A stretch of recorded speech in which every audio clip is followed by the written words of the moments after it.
Leo tarehe 13 mwezi wa 5 mwaka huu wa 2026, napenda tena kuwajulisha kuwa baada ya upelelezi wa kina, na nikisema upelelezi wa kina ninamaanisha upelelezi wa kitaalamu ambao unahusisha pia mamlaka zingine za kisayansi.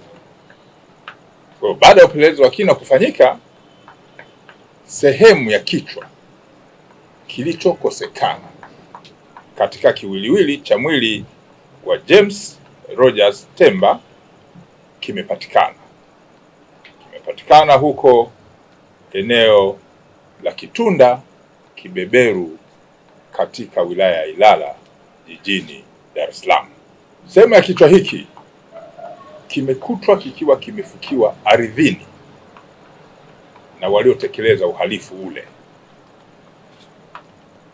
Jumla ya watuhumiwa 5 wanashikiliwa, akiwemo mtu mwingine, ukiacha wale ambao niliwapa taarifa zake tarehe 3 mwezi wa 5 mwaka huu. Leo tarehe 13 ameongezeka mtuhumiwa mwingine ambaye amefahamika kwa jina la Saidi Ali au maarufu kama Side. Huyu ni Mzigua mwenye umri wa miaka 31 ambaye ni mganga wa kienyeji ambaye anakaa eneo hilo la Kibeberu, Kitunda, Ilala hapa jijini Dar es Salaam. Taratibu za kisheria zinakamilishwa ili mamlaka zingine za kisheria ziweze kuendelea na hatua zingine za kisheria. Angalia aina ya wahusika wanaojulikana kama kina Side, lakini wa maeneo yametajwa kama ulivyosikia Kitunda Kibeberu.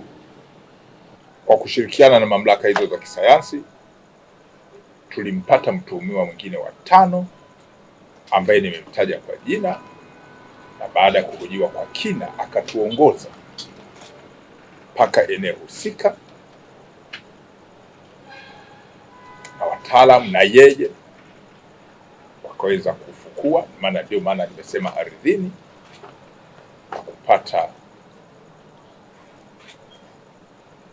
hicho kilichokosekana kwenye mwili wa marehemu. Ukikutana na mili kama ile, lazima uwe na wataalamu ambao kazi yao ni kuchunguza vyanzo vya vifo, pathologist.